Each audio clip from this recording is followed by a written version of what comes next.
यिर्मयाह नबी का सहीफ़ा 29 बाब और पहली आयत मुक़द्दसा से मैं आपके लिए खुदा के कलाम से तलावत करूँगा। पहली आयत से 7वीं आयत तक और उसके बाद मैं 10वीं, 11वीं और 12वीं आयत को पढ़ूँगा। जिनके पास है वो गौर से सुने, पढ़े, और जिनके पास नहीं है वो गौर से सुने। खुदा के कलाम में यूँ लिखा है, अब ये उस खत की बातें हैं जो यिर्मयाह नबी ने यरूशलेम से बाकी बुजुर्गों को जो असीर हो गए थे और कहनों और नबियों और उन सब लोगों को जिनको नबूकदनेस्सर यरूशलेम से असीर करके बाबल ले गया था। उसके बाद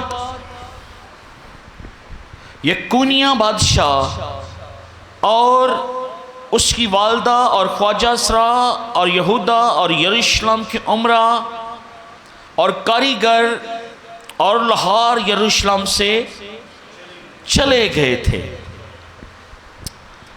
अल-हासा बिन सौफन और जमुरिया बिन खलकिया के हाथ, जिनको शाह यहूदा सिदकिया ने बाबल में शाह बाबल नबूकदनेस्सर के पास भेजा, अरसाल किया और उसने कहा, रब्बुल अफ़वाज इसराइल का खुदा उन सब असीरों से जिनको मैंने यरूशलेम से असीर करवाकर बाबल भेजा है, यूं फरमाता है, तुम घर बनाओ और उनमें बसो और बाग लगाओ और उनका फल खाओ, बीवियां करो ताकि तुमसे बेटे बेटियां पैदा हों, और अपने बेटों के लिए बीवियां लो और अपनी बेटियां शोहरों को दो ताकि उनसे बेटे पैदा हों, और तुम वहां फलो फूलो और कम ना हो, और उस शहर की खैर मनाओ जिसमें मैंने तुमको असीर करवाकर भेजा है, और उसके लिए खुदावंद से दुआ करो क्योंकि उसकी सलामती में तुम्हारी सलामती होगी। वर्स नंबर 10,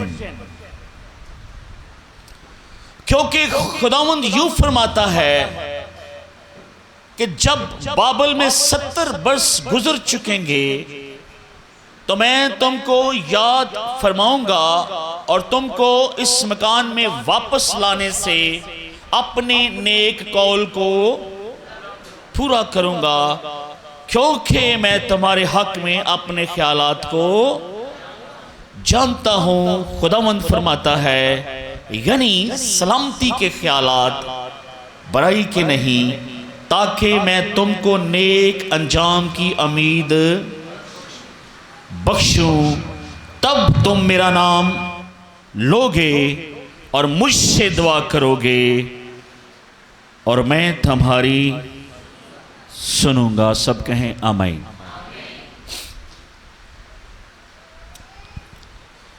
यिर्मयाह नबी के दौर में नबूकदनेस्सर बादशाह जो मौजूदा इराक है, यहाँ से आता है यरूशलेम मौजूदा फ़लस्तीन में, और खुदा के लोगों को गुलाम बनाकर लेकर अपने मुल्क चला जाता है। और अब जो लोग चले गए हैं वहां पर असीरी में, गुलामी में, उनके नाम पैगाम, उनके लिए कलाम खुदावंद यिर्मयाह नबी के वसीला से लिखता है। और ये पैगाम खत की सूरत में है जो मैंने अभी इन 12 आयातों का समय से पढ़ा। उस वक्त बादशाह का नाम यहोयाकीम है और बड़ी जल्दी से वो बादशाह तब्दील होते रहे।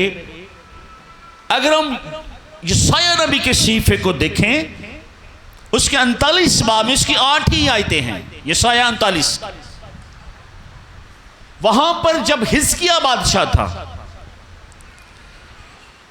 और आप सब जानते हैं खुदा ने हिजकिय्याह को जिंदगी दी। जब वो बीमार हो गया तो खुदा ने उसको सेहत और तंदुरुस्ती दी, और जब वो सेहत पा गया तो बेबीलोनियन यानी नबूकदनेस्सर के लोग तोहफे तहाइफ लेकर बादशाह दी खैरियत मालूम करने के लिए वहां पर आए।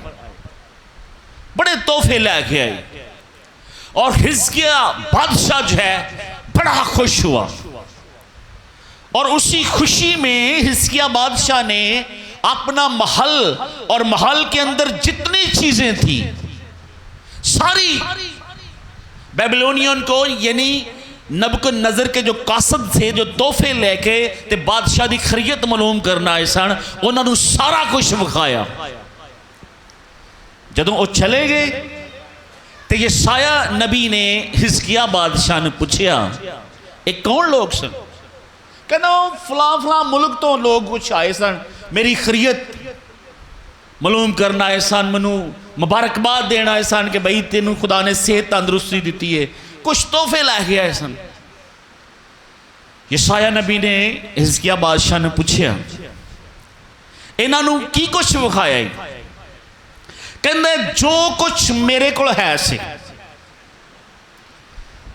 अब ये बड़ी सीखने वाली बात है।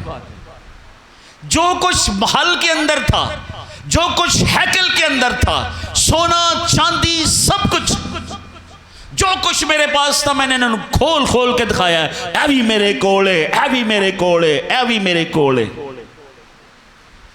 और यशायाह 39 बाब उसकी 8 आयत जब हम पढ़ते हैं, 7 और 8 आयत, यशायाह नबी ने किया जो कुछ इन्होंने विखाया ही ये सारा कुछ इन्हें ले जाना, छड़न के नहीं। कितने साल पहले ये कलाम खुदा ने हिजकिय्याह के साथ, यशायाह के साथ कर दिया। अब यशायाह के बाद जो नबी है वो यिर्मयाह नबी है, और यिर्मयाह की भी दुख और तकलीफें बहुत ज्यादा हैं। लेकिन उसी दौरान बेबीलोनियन यानी नबूकदनेस्सर बादशाह के लोग और बादशाह अपनी फौजों के साथ इसराइल के ऊपर चढ़ाई करता है, और इस कदर हर तरफ तबाही खत्म मार देता है। और जो अच्छे अच्छे लोग थे, जो कारीगर थे, जो लोहार थे, सुनार थे, जिनके पास कोई हुनर था, उन सबको गुलाम बनाकर अपने मुल्क ले जाता है। उनमें 3 लोग बड़े खास लोग, डैनियल और उसके दोस्त भी हैं, याद रखने आपने। ये उसी दौरान ही उस गुलामी में चले गए थे।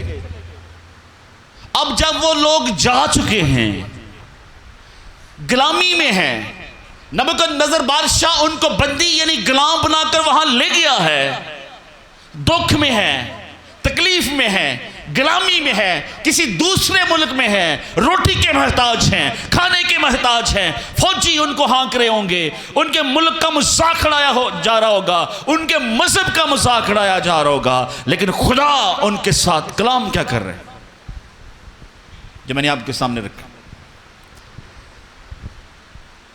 बाग लगाओ, उनका फल खाओ, बीवियां करो, बेटे बेटियों की शादियां करो, फल खाओ।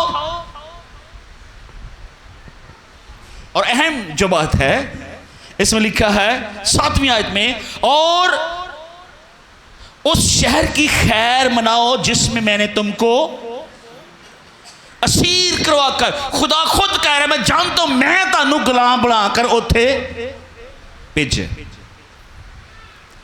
और उसके लिए खुदावन से, किसके लिए? उस मुल्क के लिए। यह मरकजी आयत है हमारी।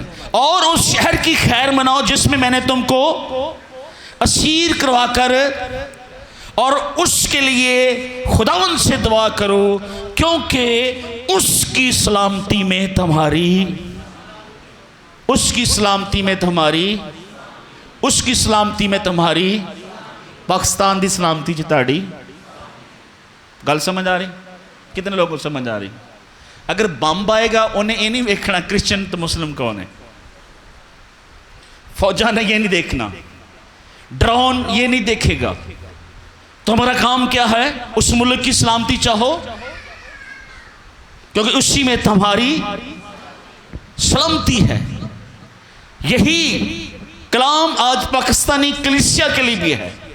और खुदा ये जानता है कि खुदा के लोग वहां पर गुलाम हैं, असीर हैं। खुदा खुद कह रहा है कि मैंने तुमको जिस मुल्क में असीर करवा कर भेजा है उसके लिए खुदावन से दुआ करो, उसके लिए खुदावन से दुआ करो। मैं आप सबसे एक सवाल करता हूं, हमें से कोई भी किसी दूसरे मुल्क से हिजरत करके यहां रहने नहीं आया। हम बाय चॉइस यहां नहीं हैं, अपनी मर्जी से यहां पैदा नहीं हुए। किसकी मर्जी से पैदा हुए हैं जी? किसकी मर्जी से? किसने उनको असीर करवा कर भेजा था? किसने भेजा था?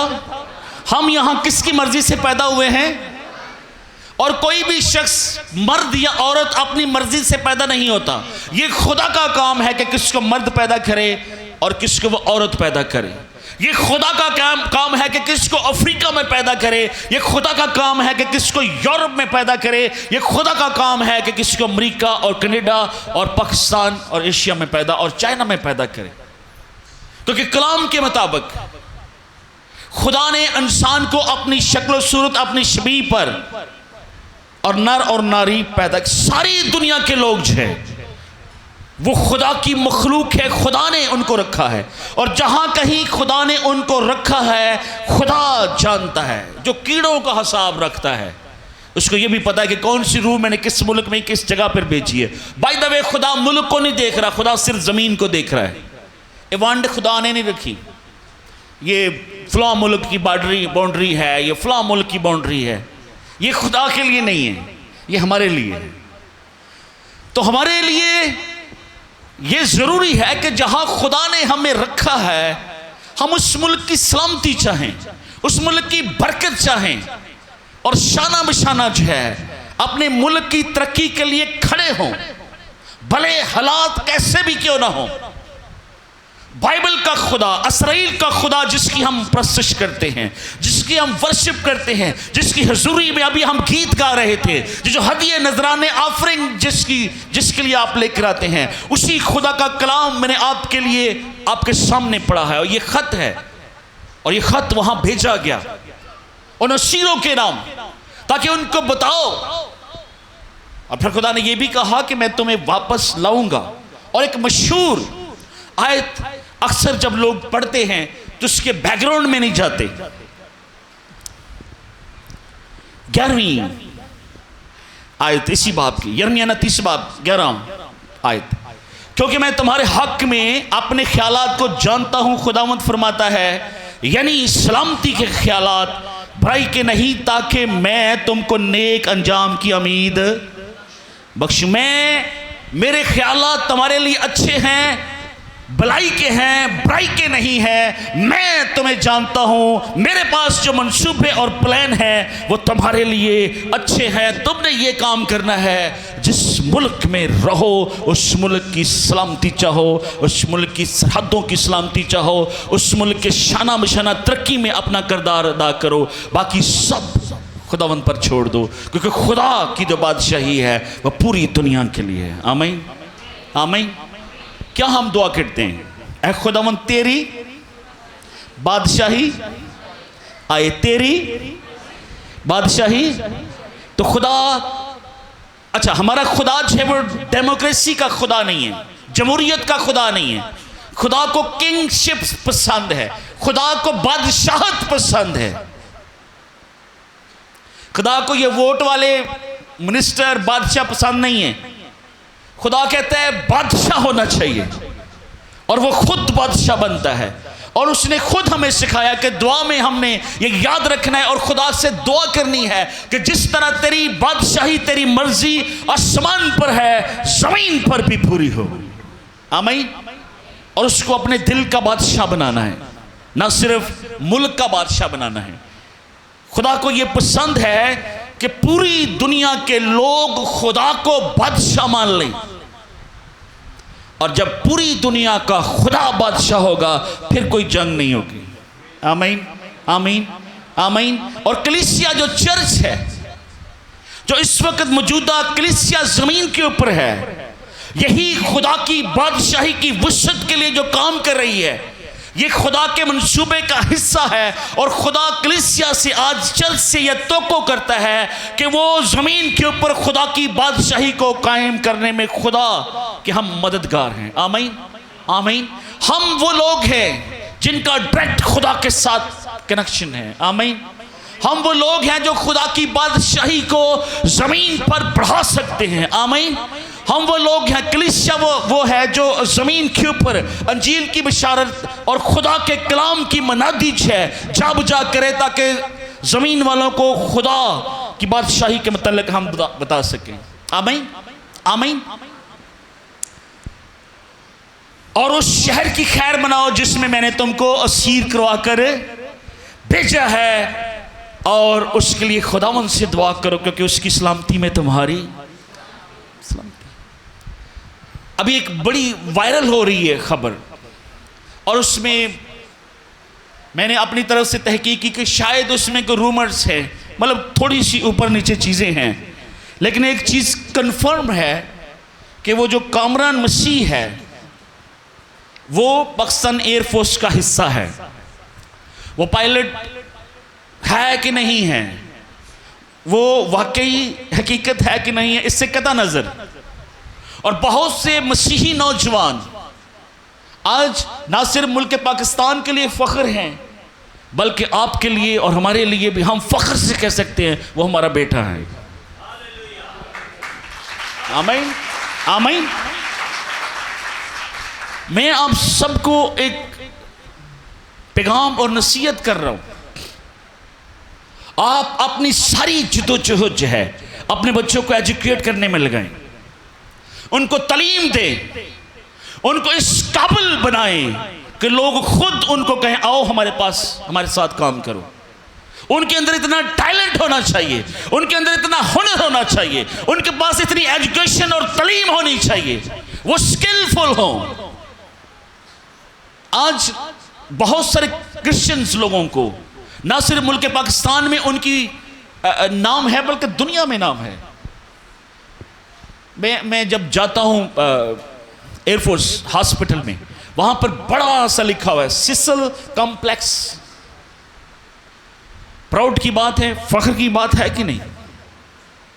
क्योंकि वो एक बड़ा नाम है चौधरी सिसल, और उसने बड़ा काम किया पाकिस्तान के लिए, और ना चाहते हुए भी लोग उसकी तारीफ करेंगे। आमीन आमीन।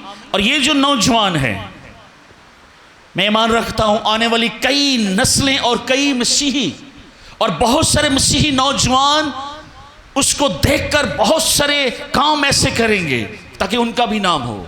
आमीन आमीन। मसला किधर है?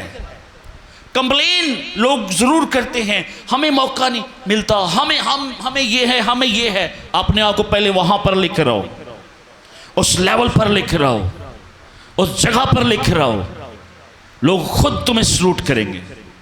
अपना लेवल इतना बनाओ, अपने आप को इतना ऊपर करो। और बहुत सारे जोइल बैठा हुआ है और बहुत सारे नौजवान पुलिस में हमारे जो सर्विंग कर रहे हैं, फौज में, आर्मी में, और बहुत सारे आपके जीसीसी के पास्टर जो हैं, मैं उनके लिए दुआ करता रहा इन 3-4 दिनों में।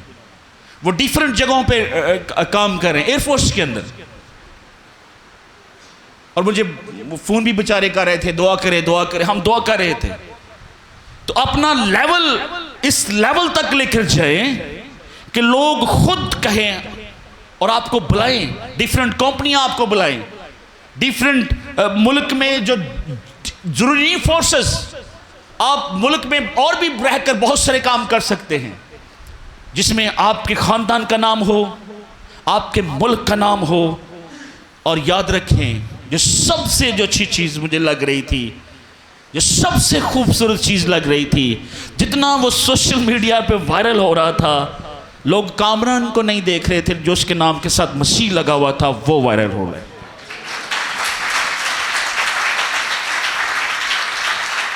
आमीन आमीन। मैं और भाई इशफाक कल हम एक गोश्त की दुकान पर खड़े थे और वो शॉपकीपर कह रहे, यार वो टाडा एक मसीह नौजवान, उन्हें बड़ा कमाल कर देता। आपके साथ ये बात होती होगी, अपने बच्चों को एजुकेट करें, अपने बच्चों को तालीम दें, अपने बच्चों को हुनर दें, अपने बच्चों को डिसाइबल करें, अपने बच्चों की तरबियत करें। आने वाली नस्ल जो है वो दुनिया को बताए कि हम पाकिस्तानी मसीही हैं। सबसे बढ़कर जब आप इस लेवल तक जाएंगे तो लोगों को पता चलेगा मुल्क पाकिस्तान में भी क्रिश्चियन रहते हैं और क्रिश्चियन कितने टैलेंटेड हैं। आमीन आमीन। और उसके साथ साथ हमने अपने मुल्क पाकिस्तान के लिए दुआ करनी है। और मुझे ये नहीं पता, बहुत सारे लोग दुआएं कर रहे थे। जॉन वाइजली की एक मशहूर स्टेटमेंट है, मेरा जो रूहानी उस्ताद है वो अक्सर कहते हैं, गॉड इज इन कंट्रोल। जो कुछ दुनिया में हो रहा है खुदा उसको देख रहा है। जॉन वाइजली कहता है कि दुनिया के अंदर खुदा के बगैर कुछ नहीं हो सकता। दुनिया के अंदर खुदा के बगैर कुछ, और इंसान के बगैर खुदा दुनिया में कुछ करता नहीं है। मुश्किल बात है समझना। अब हम कहेंगे खुदा तो सब कुछ कर सकता है। यस, अगर खुदा ने सदूम और अमोरा नूं तबाह करना सी, खुदा नूं की जरूरत सी इब्राहिम नूं आके सलाम मशवरा लैंड दी? खुदा को क्या जरूरत था बनी इसराइल को जब फिरौन की कैद से निकालना था? मूसा की जरूरत ही नहीं थी। खुदा फिरौन के अंदर He used him। खुदा ने दाऊद को मुकर्रर किया अपनी कौम की भागदौड़ संभालने के लिए। खुदा अपने लोगों को मुकर्रर करता है। अभी मैं नाम नहीं लेना चाह रहा। खुदा ने आज भी बहुत सारे लोग ऐसे मुकर्रर किए हैं जो मसीहत के लिए खड़े हैं। खुदा बादशाह बना रहा है। जो कुछ जमीन के ऊपर हो रहा है वो खुदा की मर्जी से हो रहा है। और प्रेयर जो है, इसका मतलब यह है कि खुदा ने इंसान को इख्तियार दिया है दुआ में। जो कुछ तुम जमीन पर बांधोगे वह आसमान पर है, और जो कुछ खोलोगे वह आसमान पर है। ये सिर्फ मसीहियों के पास इख्तियार है। और मजे की बात यह है कि इख्तियार कौन दे सकता है? इख्तियार वाला। कोई बे इख्तियारा किसी को इख्तियार दे सकता है? तो मसीह को कितना इख्तियार है? जमीन और आसमान का कुल इख्तियार है। यीशु मसीह ने क्या कहा? जमीन और आसमान का कुल इख्तियार मुझे दिया गया है। जमीन और आसमान का कुल इख्तियार है, और वो इख्तियार वाला इख्तियार दे रहा है तुम जो जमीन पर बांधोगे वो आसमान पर है। ये दुआ है। ये दुआ के मतलब मैं बात बता रहा हूं।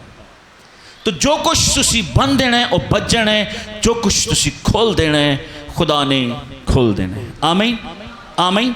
और दूसरी उसकी मशहूर स्टेटमेंट है कि दुआ आसमान की बादशाही में मदाखलत करने का जमीनी लाइसेंस है।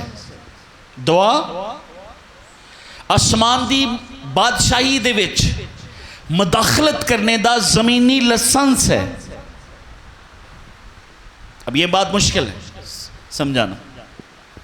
हमने अपने मुल्क के पाकिस्तान के लिए दुआ करनी है, और मैं आपको दुआ के मतलब पहले सिखा रहा हूं कि दुआ क्या चीज है। जब नैनवा को खुदा ने तबाह करना था, खुदा ने योना नबी से कहा 40 दिन के बाद नैनवा खत्म हो जाएगा। योना ने मनादी कर दी, उन्होंने तौबा कर ली, टाट ओढ़ा, तौबा कर ली, और फिर क्या हुआ? खुदा ने तबाह किया, खुदा ने तबाह किया। बोले क्यों नहीं किया? क्योंकि नीचे से दवा हुई है, नीचे से मुदाखलत हुई कि नहीं आसमान की बादशाही, फैसला हो गया से। कलाम में लिखा है खुदा ने योना को कहा था मनादी कर, 40 दिन बाद नैनवा डेट खत्म, लेकिन कलाम में लिखा है कि नैनवा के लोगों ने टाट ओढ़ा, रोजा रखा, दुआ की, तौबा की, झुक गए, खाक सर में डाली, खाक पर बैठ गए, आजिज़ हो गए, और खुदा ने उनकी दुआ कबूल की, और खुदा ने उनके मुल्क को तबाह नहीं किया।